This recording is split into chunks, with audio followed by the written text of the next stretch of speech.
นอนแล้วบ่ยังโอ้ยมารบกวนเวลาเฮ็ดเวียกบ่นี่บ่ เดี๋ยวมารบกวนเวลาเฮ็ดเวียกเมื่อได้นี่โอ้ยมากลางค่ำกลางคืนไอเตียงค่ำน่ะเจ้า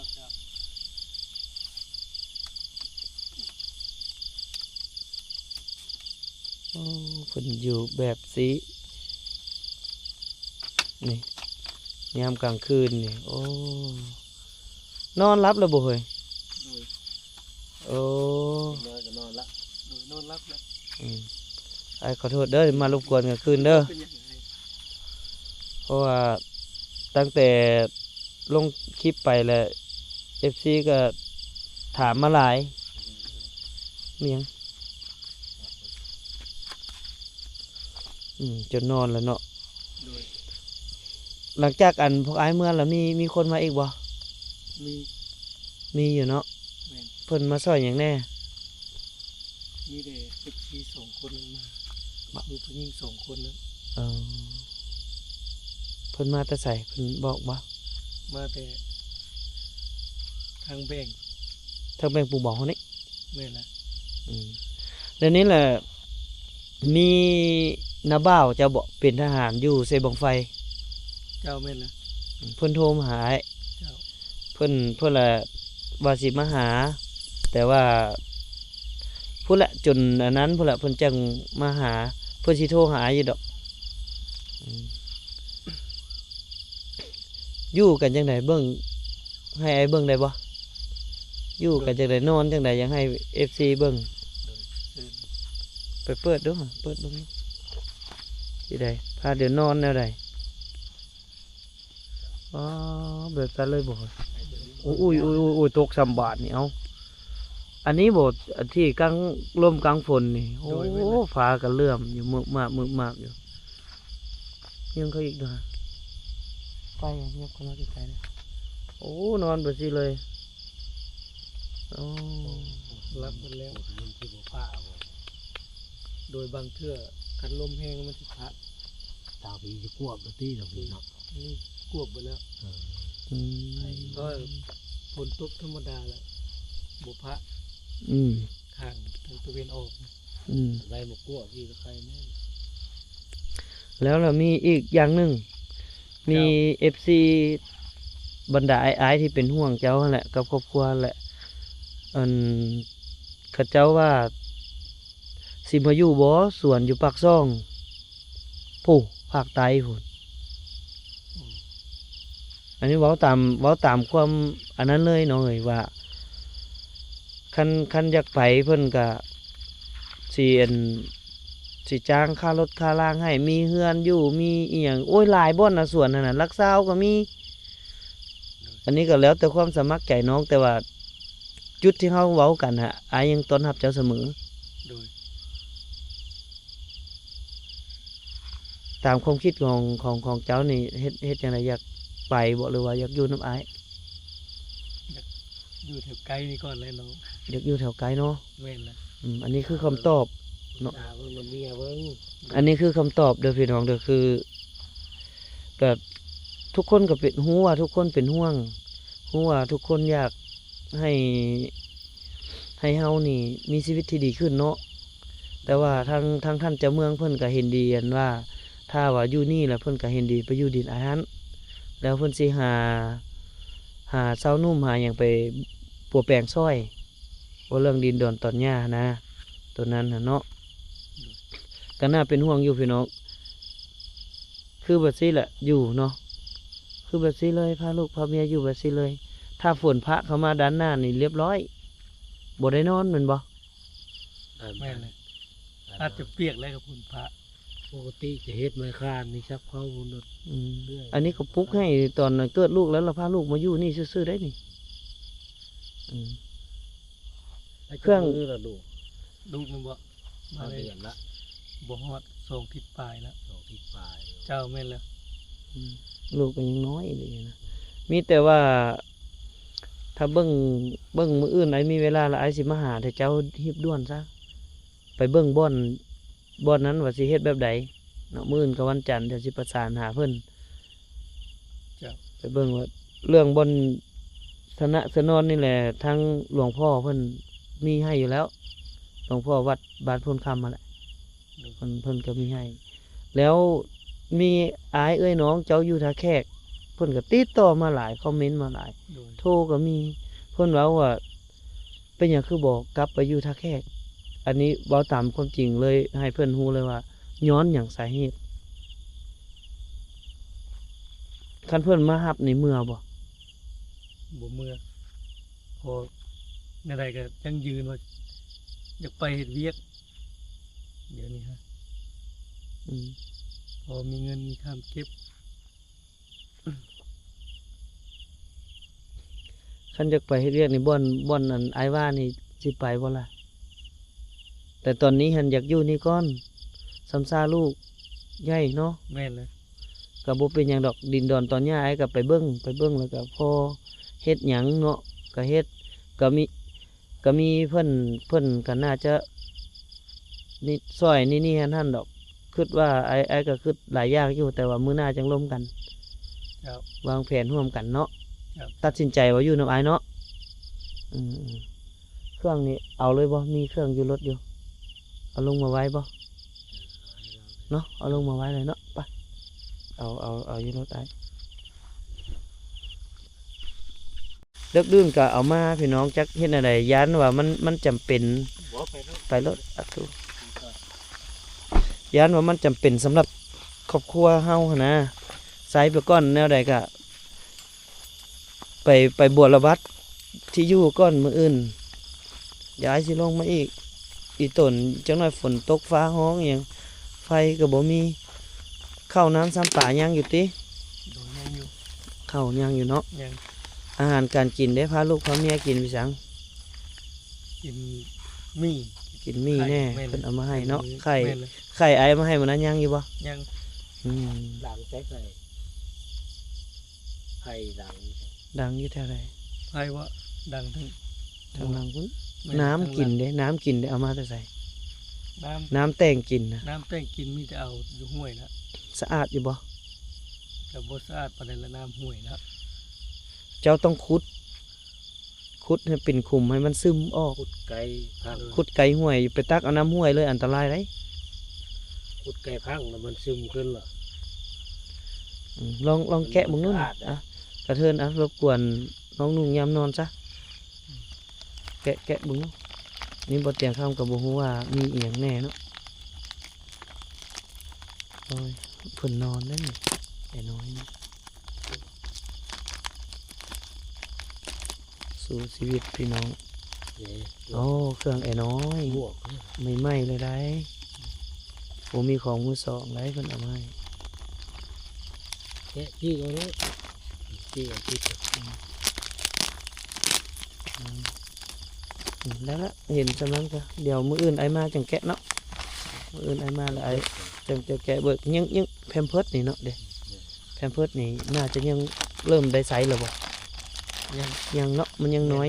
ยังหากับ7-8 มื้อหนึง แม่น พุ่นละไอ้มามื้ออื่นจังมาแกะเบิกยังอีกหลายๆคนที่จะส่งความช่วยเหลือมาช่วยส่งสำหรับไอ้น้องเจ้าผู้เป็นทหารนะเพิ่นยังสิมาคันว่าไปอยู่นำอ้ายก็น่าจะได้ไปเบิ่งเดี๋ยวอยู่พุ่นละเป็นนาบ้าวบ่หรือเป็นหยัง เป็นน้ำเบ้า น้องแม่ น้องแม่ แม่อะไรอันแม่กำเนิดของเจ้ามันบ่ โดย หลังจากแม่เจ้าเสียแล้วแหละอันพ่อจะเอาแม่ไม่เนาะ แม่น แล้วเจ้าเลยตัดสินใจออกจากหันมาสู่ชีวิตน้ำเมียพี่ โดยแม่นเลย เพราะว่าเพิ่นเล่าให้ฟังกับชีวิตเจ้าก็โศกโศนสมควรแล้วหลังจากนั้นเป็นอย่างจังบ่ติดต่อไอ้น้องนี่ถามอีหลี เพราะว่าแต่เก่ามันบ่มีโทรศัพท์เลยจ้ะ อืม ก็เลยน้องพยายามติดต่อหาไอ้น้องทั้งแม่พยายามแต่ก็บ่เห็นแต่มาฮอดคู่มือนี่ก็บ่คิดบ่ฝันว่าสิเห็นเฟซน้องเนาะแต่ละคนก็ อืม น้องก็ค้นคว้าหาเขาได้3-4 ปีแล้วบ่เห็นน้องก็ หมดความพยายามก็ จนไอเอาลงนี้เนาะ แม่น พระเจ้าจึงเห็น สุดท้ายลงเขาจึงเห็นเนาะ แต่เพิ่นก็ติดต่อมาแล้วเนาะก็ได้ติดต่อข่าวๆกับไอกับน้อง แม่น ย้อนก็แล้วแต่เจ้าตัดสินใจ แต่ว่าให้อดให้ทนเขามั่นนั่นแหละสำคัญเลย โดย คือเวลาไปอยู่หั่นก็อายสิบ่รับเป็นเงินจากเขาเจ้ามาให้ โดย อายจะรับเป็นก้อนทุนที่สามารถสร้างอาชีพให้เจ้ายืนด้วยตัวเองได้อายบอกทุกคนคือในนั้น โดย คืออยากซอยเท่าเปิ้นนี่ คือเรามีความสามารถเนี่ยคือให้เราเฮ็ดด้วยแฮงเรา แล้วหนุนให้โอกาสเนาะสิบ่เอาแบบเป็นเงินก้อนนั้นก้อนนี้มันเฮาต้องสู้เอาเองไอ้ว่าในนั้นซะบ่แม่นบ่อยากซอยได้แต่ว่าอยากให้เป็นต้นทุนให้เอา โดย ในเมื่อเฮาเข้มแข็งขาเฮาแข็งแรงแล้วเฮาก็สู้ไปเนาะเพื่อว่าเอาโอกาสนั้นให้คนอื่นคือเฮานี่แหละ แม่น เฮาก็ล้มซำนี้แล้วก็ลุกได้อยู่ดอกน้องเอ้ยเฮาซำนี้ล่ะอายเชื่อในความดุมั่นของเจ้า ความเข้มแข็งของเจ้า เจ้าก็บ่ทิ่มลูกทิ่มเมีย ลูกเมียก็บ่ปะบ่ทิ่มเจ้าสู้เอาเนาะเดี๋ยวอายรบกวนพวกน้องซำนี้ก่อนเดี๋ยวอายสิกลับ โดย ดีใจที่ได้ช่วยเหลือเด้อ น้องก็ดีใจคือกันแล้วก็ อืม มุกขอบใจที่เดี๋ยวพออายเนาะ อืม มาฮอดคู่มือนี้ น้องก็ดีมุกดีใจน้องก็ มี FC กลุ่มหนึ่งเพิ่นว่า อยากซื้อโทรศัพท์ให้น้องอายแล้วว่าจังซี่อายว่าโทรศัพท์นี่มันน่าจะบ่จำเป็นเนาะคันว่าสิ่งที่จะเป็นก็คือรถจักรหางคันหนึงซะอายเว้า แม่น เนาะอายเว้าถูกอยู่บ่อายตอบเพิ่นหั่นนะ คือ เพื่อต่อตีนต่อมือให้เจ้าหันได้ โดย สะดวกสบายขึ้น คันว่าบ่รถจักรหางกับรถไฟฟ้าคันหนึงก็ยังไปได้ แม่น เนาะแม่นบ่ แม่น อันนี้ความคิดของอายก็บ่ฮู้ดอกว่าสิถูกกับความต้องการเจ้าบ่แต่ว่าคิดว่าจำเป็นที่สุด ตัวที่ไฟฟ้าเพราะว่าจักรไก่กว่า เนาะรถจักรอีหางคันหนึง จักรจีนนี่นะ รถจักรจีนก็ได้นะ จักรจีนมันทึกแต่ว่ามันยังงามเลย 4-5 ล้านบ่ นี่ทำนั้น 4-5 ล้านกับรถไฟฟ้าก็สำคัญ 4-5 ล้านนี่รถจักรจีนนี่งามสุดแล้ว สบายอีกไปนั่นไปนี่เนาะ หา จัก ซื้ ร อ นี่เจอจักรไฟฟ้าสิมัน ขึ้นไปเลาะซื้อปลาอยู่หน้ากายมาขายก็ยังได้เนาะเปิดตลาดนัดหน่อย ได้แล้ว เอา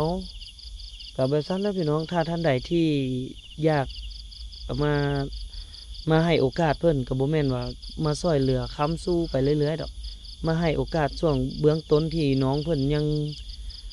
คันสิว่ายังบ่ทันได้มีอีหยังเลยแบบนี้นะให้โอกาสเพิ่นสร้างความเข้มแข็งด้วยตัวเอง ด้วยมันสมองและสองมือแล้วก็พละกำลังที่เพิ่นมีกับสองผัวเมียเพิ่นให้โอกาสคนที่ขยัน ให้โอกาสคนที่ด้อยโอกาส เป็นบุญกุศลน้ำกันเนาะเพิ่นเนาะเอาอวยพรให้ โดย ผู้ที่ช่วยเหลือน้องซะ โดย หลายคนอวยพรเพิ่นนํ โดยก็ขอมุกขอบใจทุกๆคนเนาะที่มาช่วยเหลือแล้วก็ขอให้โชคมานร่ำรวย ขอให้อยู่ดีมีแห้งไปทางใดก็เจอแต่สิ่งดีๆเด้อ คือไอ้เว้าเด้อย้ำอีกครั้งหนึ่งคือไอ้น้องบ่ให้เครียดบ่ให้ขม สิ่งที่แล้วไปแล้วกันแล้วไป คือสังคมให้โอกาสเจ้าแล้ว เจ้าก็ต้องให้โอกาสคนคือกัน โดย เนาะบางครั้งบางเทื่อไอ้น้องเพิ่นก็บ่ได้คิดอยากเฮ็ดใส่เจ้าเบิดสิดอก แต่มันพลาดพลั้งไปด้วยอารมณ์โซวุก็มี เจ้าก็ต้องให้โอกาสเพิ่นนำในเมื่อสังคมให้โอกาสน้องน้องก็ต้องให้โอกาสคนแล้วก็ น้องก็ขอรบกวนอ้ายนะหนึ่งเนาะว่า ว่า อยากสร้างคลิปอีกหนึ่งว่า อืม อยากห้องเพลงของฝันอันนี้ ได้ เดี๋ยวอันนี้มื้อหน้า โดย เนาะมื้อหน้าอ้ายสิเอาความสามารถของเจ้ามาโชว์ โดย อยู่ในซองของอ้าย โดย คันว่าซ้ำยังร้องเพลงหั่นน่ะอ้ายสามารถพาไปเข้าห้องอัดก็ได้ เด้อ โดย อันนี้บ่ยากก็แฮงดี ในเมื่ออยากเป็นตัวนี้ก็เดี๋ยวสิจัดให้ เนาะ ขอกำลังทุนทรัพย์นำ FC ถ้าว่าน้องเพิ่นเสียงดีพอเข้าห้องอัดได้ก็ขอความกรุณานำ FC พอได้ไปเป็นค่าเดินทางกับค่าเข้าห้องอัด เปิดโตให้น้องเพิ่นเอาจากเทื่อหนึ่งก็คือกับเบาเต็งคำให้โอกาส บ่าวละน้อยสัญญาวันนั่นแหละบ่เตียงคำก็ให้โอกาสจนว่าก็มีคนหูจักเพิ่นหลายอยู่ได้เนาะเอาเดี๋ยวบ่เตียงกลับก่อนบัดนี้เด้อมื้อหน้าเดี๋ยวสิมาสืบต่อ โดยคอยเดินทางปลอดภัยเด้อ เอามา โดย หลายคน คอยเดินทางปลอดภัยขอให้สุขมาร่ำรวยเด้อ บ่เตียงก็มาแต่ซอยเขาเจ้าอยู่ท่าแขกพุ่นได้นี่แล้วก็คิดฮอดเจ้านั่นแหละก็ต้องมาเบิ่งก่อน โดย เพราะว่าจักพายุลมแดงจังไดกินอยู่จังไดบ่ฮู้เลย โดย เนาะหลังจากไอออกไปแล้วก็ไอก็บ่ฮู้ว่าไผมาหาเจ้าแด่หลายคนอยู่อยากมาอยากซอยนั่นเนาะน้องเนาะไอกลับก่อนบัดนี้เอาพักผ่อนซะ ใจหลายๆเด้อ เบิ่งดูเอาเบิ่งเฮือนเพิ่นนี่กลางคืนนี่ เนี่ยเข้าที่นี่ยังตั้ง เป็นยังไง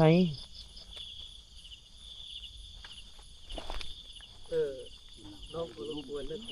ว่า มีแนวให้ มีแนวให้ไผ ให้ใช้แก่ครับ เอ้ายัง มีเดี๋ยวน้องเอามา มีแนวให้อีกว่ะโอ้น้ำใจเพิ่นนะ ใจเล็กๆน้อยๆคือว่าน้องรักเอาตอนหัวแรงนี่อันนี้คือ มันยังอันนี้ ไอ้กระหู้นะว่ามันยัง โอ้ตุเจีย โดย โอ้เอ้า เดี๋ยว เจ้ามีแนว น้อง กินอยู่บ่แหละ มี นี่อยู่บ่ โดย เอามาแต่ใส่ อันนี้ ไปดัก คือ เอา ดักเอานี่ แล้วคันบ่ซังก็เอาไว้กินซะเด้ น้องเต็มใจให้ไอ้ โอ้ เครื่องการทำมาหากินเดียวน้องคือ ได้อยู่คู่มือเนาะว่าซั่นซะนี่ เมน อืม อันนี้แหละเครื่องการทำมาหากิน เออ เดี๋ยวเดี๋ยวมื้อหน้าน้องเช็ด พาไอไปเด้อ เดี๋ยวเช็ดให้เบิ่ง พาไอไปเด้อ โดย พาไอไปมื้อหน้าไปคู่มือก็ได้แม่นบ่นี่ โดยไปคุมือครับบ่แม่นเฮาต้อง มันต้องมีบางอย่างเราต้องสังเกตว่าเจียมันสิออกเทบ่หรือว่า อืม บางเทือกอะหลายคนอาจจะฮู้นะว่าเจียมันไปทุกเบิดตาถึงพาแต่ อืม คันบ่ชำนาญแท้แหละเฮ็ดบ่ได้อันนี้ฮะ อืม อันนี้ฮะ เนาะ แม่น เอาเดี๋ยว อันนี้ เดี๋ยวเฮาสิให้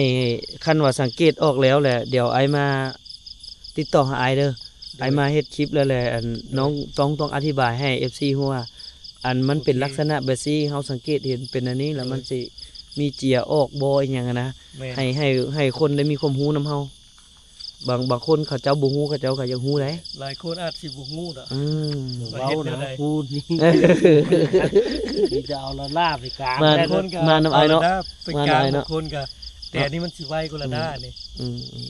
เดี๋ยวมาน้ำไอายเนาะ ขออนุญาตเนาะ มาน้ำไอาย ถ้ามันเป็นปอกเนาะเป็นทางนี่ควายง่วมมักเที่ยวนะเขาสังเกตมันออกเนาะ เออ มันออกที่ไปทางหน้าหรือทางหลังเนาะเจียเนาะมัน อื เป็น ม เขาต้องสังเกตมันมาทางเดียวจังใดมัน อันนี้น้องเฮ็ดได้มาละ30 ปีเลยเฮ็ดอันนี้ เอา บางที่ก็ได้ สำนานจากอันประสบการณ์ชีวิตเลยแมันบอก แม่นเลยชีวิตประจำวันเฮ็ดอันนี้แหละจัง อยู่รอด ชีวิตอยู่รอด แม่นเลยก็บ่มีทุกอย่างได้เตียงครับ บ่เป็นหยังบ่เป็นหยังเดี๋ยวอยู่รถมีอยู่ โดย เอาขอบใจน้องคือกันเด้อขอบใจน้องคือกันไป